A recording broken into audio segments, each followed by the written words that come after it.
Magandang araw mga tol, halika't panoorin natin ang naturang video na kung saan ay viral nga ito ngayon at kumalat ito sa mundo ng social media na binugbog di umano itong sina Uya Inoue nitong ating kababayan na boksingero. Isa ngang naganap na sparring. Alam naman natin na itong sina Uya Inoue ngayon ay naghahanda na sa laban nila nitong ating kababayan na si The Nightmare Marlon Tapales. At sa mga nagtatanong kung sino nga ba itong nakasparing ni The Monster of Japan na Uya Inoue na ating kababayan ay ito po si Arnel Bacunahe. At lumalaban nga itong ating kababayan mga kauyod boxing fanatics dito nga sa featherweight division at may kartada ito na 16 wins, 11 KOs at may 8 na talo.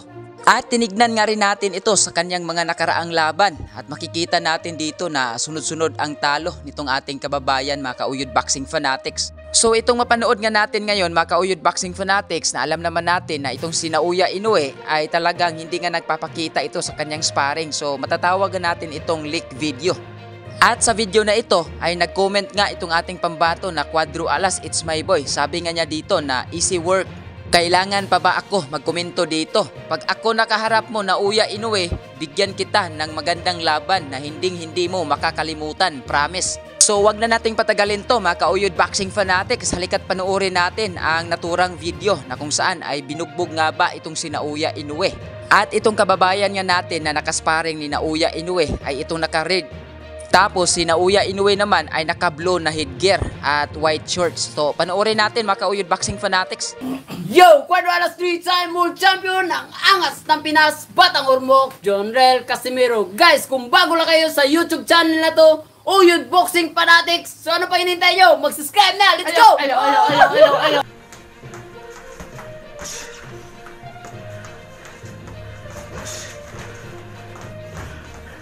So ayan no, binugbog nga si Uya Inoue dito. Yan, hindi naman ganun kalakasan itong si Arnel Bacunahe mga idol. Yan, palaban talaga itong mga boksingero natin, talagang hindi nagpapatalo. Yan, si Inoue dito, naka blue ba ito o purple na headgear. Yun. Yung naka-red, yan yun si Arnel Bacunahe. Talagang sumabay si Arnel dito. Yun oh.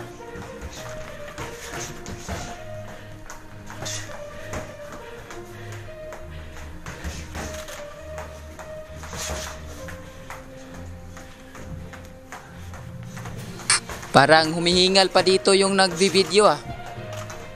Parang palihim itong nag-video. Kasi alam naman natin mga idol na hindi naman talaga pinapakita itong mga training ni Uya Inoue. Oh, ditong parte na ito ay na-outbox nga si Uya Inoue. 'Di ba? So kayang-kaya ni Casimiro kung isipin natin, 'di ba? Kung ganito yung mga movement ni Uya Inoue. Oh, may mga nagsasabi na iba yung sparring. At para naman sa akin mga idol, maliit naman yung diferensya sa totoong laban at sa sparring. Pero lumalaban ka. Kaya dito, makikita mo talagang binugbog si Uya Inoue dito. Yun oh. Oh. Na-outbox si Uya Inoue dito. Ang galing ng ating pambato. Saludo sa iyo, Arnel. Yo! Quadro Alas 3-time world champion ng angas ng Pinas, Batang Ormoc, Jonrel Casimiro. Guys, kung bago lang kayo sa YouTube channel na to, Uyod Boxing Fanatics, so ano pa hinintay nyo? Mag-subscribe na! Let's go! Hello.